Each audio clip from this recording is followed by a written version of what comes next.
In Kern County, drivers are seeing gasoline prices that reflect broader trends across California. Well above the national average, California continues to grapple with refinery closures, high state taxes and fees, and of course efforts to boost local oil production. Hopefully that will help down the line. All factors that influence what motorists pay at the pump. Joining us to talk about this from GasBuddy.com, Patrick Haan, head of the Petroleum Analysis part of that. Patrick, we always love having you on Eyewitness News Mornings in Ark, Bakersfield. Let's talk about the gas price averages. I'll focus local before we look at national because I think it tells the whole story. But how are we doing here in Kern County, Bakersfield area? Well, not so great. California is kind of seeing the biggest increases as you're the first state that begins the transition back to cleaner, more expensive blends of gasoline. With that, average price in Bakersfield up about 11 cents a gallon in the last week. The price now $4.19. That's still about 30 cents below the statewide average, but we're seeing a lot of the West Coast, led by California, seeing increases not because of just the transition to summer gasoline, but also contending with the soon-to-be shut down Valero refinery in Benicia, California. As you mentioned, refinery shutdowns have been kind of happening now for the last 6 months. Phillips 66 closed last fall, and now this spring, a little bit more of a jolt at the pump coming because of that Valero refinery slated to shut down in April. As those shut down, my understanding is that we're going to be looking at 40% of the oil for California could be coming in from India, and that would travel across you got to go across the ocean for that, and that takes time. Can that make gas prices go up higher? Well, certainly a lack of refining capacity could drive prices higher during volatility, especially. We've all heard politicians and whatnot saying, 8, 10, 12, just apocalyptic numbers. Those numbers are not going to be reality. Now, it's possible that during extreme duress, prices probably will go up much more in California, but you're not going to really see $8 or $10 or $12 gasoline become commonplace. What you will see is that when refinery outages happen, prices could go higher or for more volatility as those outages could happen. As you mentioned, supply is now going to become more common from as far away as India, Singapore, South Korea, and Japan, and those supplies will take time. So during abnormal circumstances, you could see prices spiking more significantly because of the loss of these refineries. It's so big. It's so funny to me, too, that the way that we would get the gas, we can't get it from areas like Texas because of the way that the pipeline distribution is and how that travels with oil. But you did reference seconds ago how Kern County is a little bit cheaper than the rest of the state. Is that correct?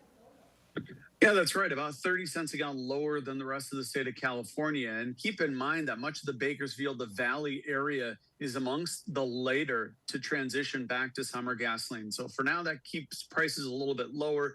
Southern California is already making the switch. San Diego, Los Angeles, seeing the switch to cleaner, more expensive blends of gasoline. That will soon happen in the Bay Area. And then lastly, it'll happen in the Valley region. And so while your prices are already going up, you're not quite seeing the big increases that they're seeing in Southern California as that transition's taking hold. Keep in mind, though, with this outage happening, with this permanent loss of the Valero refinery in Benicia, the Bay Area, that could lead to more volatility in Northern California this spring. Yeah, I don't like hearing about going up. Now, we talk about the state prices. There's the national price that we always hear about. When we do the mainstream stuff on news, we'll talk about the national gas price. But if we were to take California out of the mix, would it make the national prices drop significantly since ours are so high? It certainly would be notable. It could be a drop of, depending on the time of year, anywhere from 5 to 10 cents a gallon lower. Now, keep in mind, California is one of the nation's most populous states, as I believe number 2 in terms of how many gas stations there are. So that you're, $4 a gallon already, removing California would probably see the national average drop from the current level of $2.94 a gallon nationally, probably into the 280s and maybe even the upper 270s. So California is a huge state with a lot of stations, and that's why if you remove California from the national average, you'd probably see a pretty noticeable drop. Wow. Do you know if there's what's your opinion on what would bring prices back down? Is it obviously we have the summer blend, the winter blends that we do here in California, but what do you think would it take to get those prices down? Well, I think a lot of it is really in the refining story. Losing two refineries, not having enough facilities that take oil and turn it into refining to refine products is problematic. So, I mean, the other thing in California is you import a lot of crude oil now because you're not producing as much. That's not as big of a headline. The biggest problem is the lack of refining capacity. And again, with the shutdowns of these two refineries, it's going to become more problematic in the next 6 to 12 months. California really has no plan to boost production or refining. You're going to rely more on countries like India, Japan, and South Korea for all of that refined product that you need. Not to scare people where they are or to save more money, but I know you guys do studies and stuff. You guys do a lot of research at Gas Buddy. What are the projections then, what you guys are seeing come April when that refinery is shut down, that second refinery to close? What do you think, how high can California prices go? Well, I'm hopeful that we won't see the $5 a gallon mark. Now, you're going to see a few stations here and there, right? If you go to Beverly Hills, you're going to see the one infamous Chevron that's probably $7 or $8. The average price, though, I'm hopeful this year, it may not hit the $5 mark. And if it does, it may be temporary. It's obviously hard to know. I don't have a crystal ball, but I do not think that $5 a gallon gasoline is going to be commonplace this year, except at those expensive stations that everyone's already aware of. So, refinery shutdowns is likely to lead to more imports from areas like India and Asia, but there's still a lot of gasoline that can be brought into the California marketplace. So, a lot of politicians may make you believe that $8 or $10 or $12 gallon gasoline's around the corner, but I just don't see that anytime soon. Well, that's good to hear. I mean, I don't want to hear $5, but at least I don't want to hear $8 as well.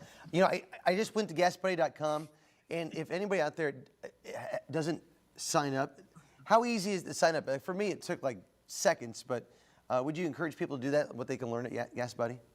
Well, absolutely. I mean, signing up helps show you what lower gas prices are. You can also help people in other areas find those lower prices. So in addition to shopping around, which is what every motorist should do, whether it's the Gas Buddy app or Google Maps or Waze, there's plenty of ways to do it.